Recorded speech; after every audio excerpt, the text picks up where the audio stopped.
Hi, today I'm part of me VIVO IQOO U5X and I'll show you how to activate quick launch on this device.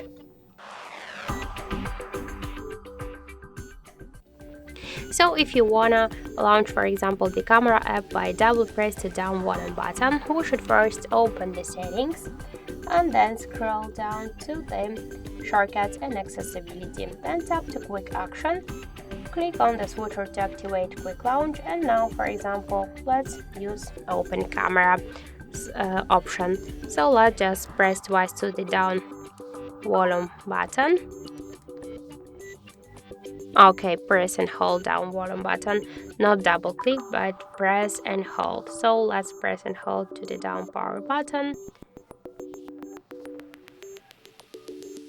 When the screen is off. Okay,